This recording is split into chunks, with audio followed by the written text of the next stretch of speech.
और इस बीच चिंता की खबर यह है कि कच्चे तेल की कीमत रिकॉर्ड स्तर पर आसमान छूती हुई $114 प्रति बैरल के हिसाब से आज का कच्चे तेल की कीमत का ये रिकॉर्ड आपके सामने है। ये पहली मर्तबा हो रहा है कि $100 प्रति बैरल इन पिछले कुछ सालों में 2014 के बाद से ये पहली बार हुआ है। पहले तो $100 प्रति बैरल पर पहुंचा और अब ये कहा जा रहा है कच्चा तेल आसमान छूता हुआ $114 प्रति बैरल। ये युद्ध यूक्रेन और रशिया के बीच में जरूर हो रहा है प्रदीप जी, लेकिन इसका खामियाजा पूरे दुनिया को भुगतना पड़ेगा, ये क्लियर है।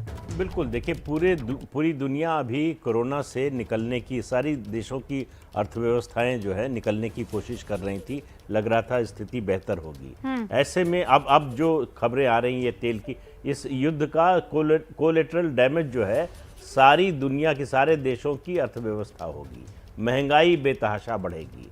इसके लिए सभी देशों को तैयार रहना चाहिए। ये युद्ध अगर टाला जा सकता तो ज़्यादा बेहतर होता पूरी दुनिया के लिए, लेकिन अब ऐसा हो नहीं पाएगा। शुरू में आपने एक सवाल जो पूछा था कि क्या संदेश देना चाहता है रूस, मुझे लगता है कि वो यूक्रेन को एक संदेश देना चाहता है कि हम आपको क्राइमिया नहीं समझते हैं, आपको मिलाने नहीं जा रहे हैं रूस में, आप अलग देश रहेंगे, लेकिन हमको अपने देश की सुरक्षा की चिंता है, उसको हम नज़रअंदाज नहीं कर सकते। दूसरी बात, 2-3 और खबरें जो रुबिका जी आई हैं, जिस तरह से कल खार्किव से भारतीय छात्रों को निकालने के लिए लगभग 6 से 8 घंटे का एक तरह से युद्ध विराम जैसा हुआ। रूस ने ये विंडो दिया भारत को कि इस समय में निकाल लीजिए अपने छात्रों को। उसके अलावा आज रूसी विदेश मंत्रालय के हवाले से खबर आ रही है कि रूस की सीमा पर भी एक कॉरिडोर बनाया जा रहा है कि अगर जो छात्र वहाँ उस तरफ आना चाहें वहाँ आ सकते हैं। और तीसरी खबर यह है कि जो बच्चे लौटे हैं उनके लिए मुश्किल है कि उनका आगे का करियर क्या होगा, उनका लौटना बड़ा मुश्किल होगा। तो भारत सरकार इस बात पर विचार कर रही है कि उनको भारत के मेडिकल कॉलेजेस में किस तरह से एडजस्ट किया जाए, कैसे उनको रीएडमिशन या इस तरह का एडमिशन दिया जाए। सर, ये तीनों बड़ी खबरें हैं जो आपने दर्शकों तक पहुंचाई है और दिबांग भी इस वक्त आपको स्क्रीन पर दिख रहे हैं। दिबांग, यहाँ से अब कितना और आगे जाते हुए इस पूरे मसले को आप देख रहे हैं, क्योंकि कई शहरों को रूस ने कब्जे में कर लिया है, दूसरी तरफ यूएनजीए में उसके खिलाफ निंदा प्रस्ताव पारित हो गया है, लेकिन टस से मस नहीं है रशिया। जी हाँ, रशिया एक तरीके से जिद पे अड़ा हुआ है। बहुत ही जिद्दी घमंडी किस्म के वहाँ पर एक नेता हैं जो कर रहे हैं। और ये जो हम लोग बमबारी देख रहे हैं खैरसन में, 3-4 बातें मुझे कहनी है, मुझे समय दीजिएगा। खैरसन में जो हम बमबारी देख रहे हैं वो एक तरीके से रूस का जो पहला प्लान था, जिसमें उन्होंने कोशिश ये की थी कि 2.5 दिन के करीब लगेंगे और वो अपना झंडा फहरा देंगे यूक्रेन पर। आप देखें तो उनकी जो ऑफिशियल वेबसाइट्स है उसमें ये भी कहा गया और ये खबर छाप भी दी उन लोगों ने कि भाई यूक्रेन वापस मिल गया है अपने मदरलैंड से, रशिया से। तो वो एक तरीके से प्लान फेल हुआ, जिसमें दिखाता है कि उसके पास इंटेलिजेंस की बहुत ज़्यादा कमी थी। उसके बाद उन्होंने ये पाउंडिंग शुरू की। और ये जो खैरसन की आप बात कर रही थी, खैरसन एक तरीके से ब्लैक सी में पोर्ट सिटी है, बहुत महत्वपूर्ण वो एक शहर है। वहाँ के जो मेयर हैं इगोर कोलिखाव, उन्होंने कहा कि भाई उन्होंने रूसी कमांडर से भेंट की और कमांडर ने कहा हम यहाँ पर एक मिलिट्री एडमिनिस्ट्रेशन स्थापित करने वाले हैं। जैसे ही वो स्थापित हो जाएगा तो ऐसा नहीं कि वो अपना सबको छोड़ने वाले हैं, मिलिट्री वाले वहाँ पर एक मिलिट्री एडमिनिस्ट्रेशन स्थापित करेंगे, तब वहाँ पर झंडे वगैरह उतारे जाएंगे। एक बात ये जो कही गई कि ये पाकिस्तान जैसा है, ये बिल्कुल मेरे ख्याल से गलत तरीके का कंपैरिजन है। पाकिस्तान और भारत जिस तरह की बात जो है वो वहाँ नहीं है। कभी भी यूक्रेन की तरफ से आतंकी हमले सीमा के पार नहीं हुए। यूक्रेन एक स्वायत्त देश है, स्वतंत्र देश है, एक लोकतांत्रिक देश है।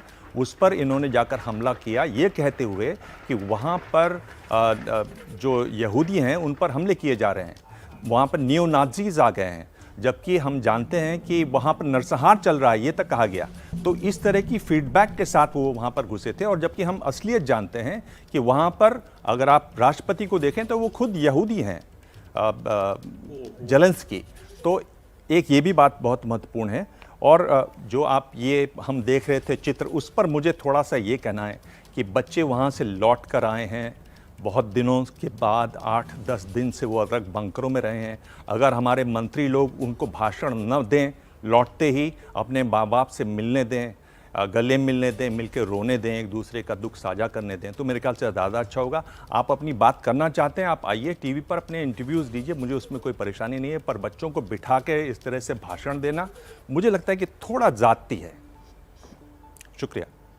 दिव्यांग कह रहे हैं थोड़ा ज्यादती है, लेकिन दिव्यांग जब इतना बड़ा काम हुआ है और अगर वो आश्वासन दे रहे हैं तो इसमें मुझे नहीं लगता किसी तरह आप की कोई जरूर परेशानी हो आश्वासन सकती दीजिए है। रुबिका, आप इंटरव्यूज दीजिए, आप स्टूडियो में बैठिए, बात कीजिए, पर बच्चों को जो थके हारे वहां से आए हैं, पानी नहीं पिया है, कुछ बीमार होंगे, खाना ठीक से नहीं खाया है, माँ बाप बाहर इंतजार कर रहे विमान में उस बात हैं, का आंखों उनका में पूरा आंसू ख्याल लिए हुए, रखा जा फूल रहा माला है। लिए हुए छोटे छोटे बच्चे वहां पर गए देशों में हैं। जहाँ पर उनको रखा गया है वहां पर भी उनका जो पूरा है, ख्याल रखा उनका गया ख्याल है, रखा ऐसा गया नहीं है कि वो पूरे भूखे प्यासे ही हैं और उनको मैं जान रहा हूं कि आप ये बचाव में कहेंगे, पर मैं ये कह रहा हूं कि एक बच्चे की माँ से पूछिए कि क्या माँ चाहेगी कि मंत्री जी भाषण दें वो खुश हो या रही हैं। बच्चे वहां पर मिले उन लोगों अभी से। हेडलाइन में हमने दिखाया है वो बच्चे की माँ रोकर ये कह रही है कि इससे खुशी का पल हो नहीं सकता, बिल्कुल नहीं हो सकता, और उस पल कि को मेरा आने बच्चा में लौट देर आया न है। की जाए, उनको छोड़ दिया, आते ही उनको माँ बाप के पास ले जाया जाए, फिर आप अपना भाषण दें, शाम को कर लें प्रोग्राम।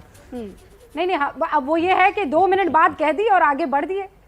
खैर, आप अपनी बात रख सकते हैं, ये लोकतंत्र है। शुक्रिया। यहाँ पर प्रदीप जी जो बात दिव्यांग कह रहे हैं कि ये पाकिस्तान नहीं है, और ये बात कर्नल दानवीर से भी पिछले 3 दिन से हो रही है कि भले ही ये कह दिया जाए कि ये पाकिस्तान नहीं है, लेकिन मान लीजिए कि चीन आकर नेपाल में अपना सारा साजो सामान रख दे, मिलिट्री साजो सामान रख दे, तो वो बिल्कुल वही हुआ ना कि नेटो जो है उसी जरिए अमेरिका आ गया रशिया के सामने और रशिया कह रहा नहीं करने दूंगा ये काम मैं।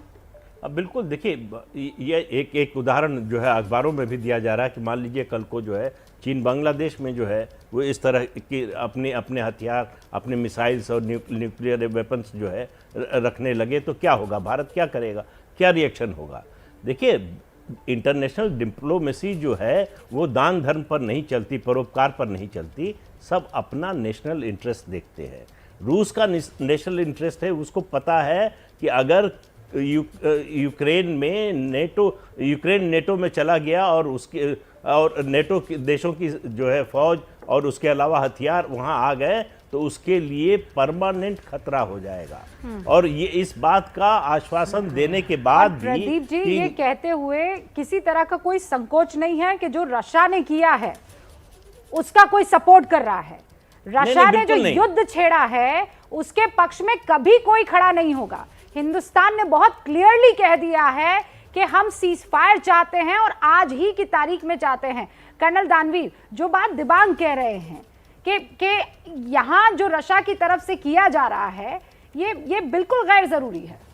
देखिए, फ्रॉम ह्यूमैनिटेरियन साइड और सिविलाइज्ड वर्ल्ड के हिसाब से देखें तो बिल्कुल गैर ज़रूरी लगता है और एक तरीके से एक क्राइम लगता है। लेकिन एट द सेम टाइम जैसे आप चाइना, नेपाल और सर बांग्लादेश का उदाहरण दे रहे थे, अगर उसको मद्देनज़र रखा जाए तो ये आपकी एक जियोपॉलिटिकल कंपल्शन हो जाती है। और इसी बीच हमें ये भी सुनने को मिल रहा है कि यूक्रेन जो था वो पीछे के रास्ते कुछ न्यूक्लियर हथियार एक्वायर करना चाह रहा था। नेटो फ्रंट पे आकर और यूक्रेन के अंदर डिप्लॉयमेंट नहीं कर रहा था, नेटो में वो शामिल नहीं कर रहा था यूक्रेन को, तो ये बैकडोर से कुछ न्यूक्लियर वेपन्स एक्वायर करने की बातें चल रही थी और वो भी एक बहुत बड़ी परेशानी का कारण था जिसकी वजह से ये एक्टिविटी हुई है जो अब हम देख रहे हैं। दिव्यांग कुछ कहना चाह रहे हैं? दिव्यांग, देखिए, मैं ये कह रहा हूं कि अगर आप इस युद्ध में रूस का बचाव कर रहे हैं, इसको जस्टिफाई कर रहे हैं, तो ये सरासर गलत है।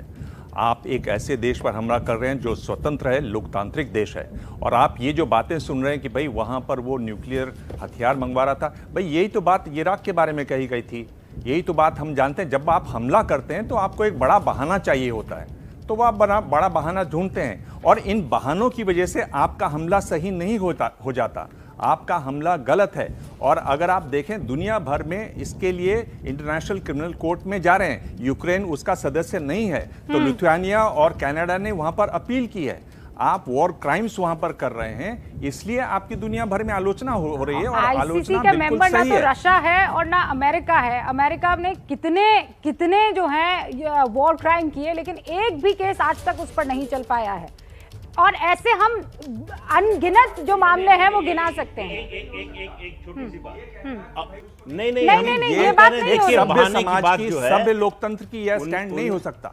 1953 में अमेरिका ने ग्वाटेमाला पर इसलिए हमला किया, कहा कि कम्युनिज्म हमारे दरवाजे पर आ गया है।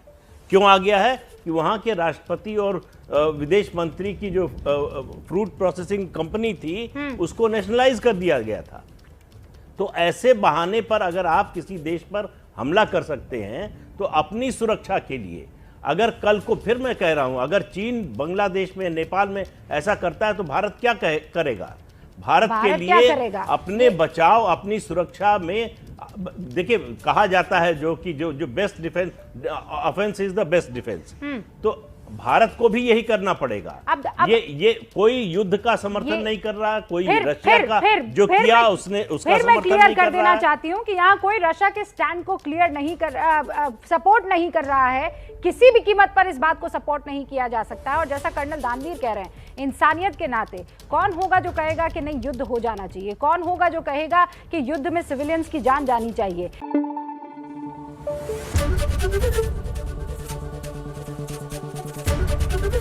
एबीपी न्यूज आपको रखे आगे।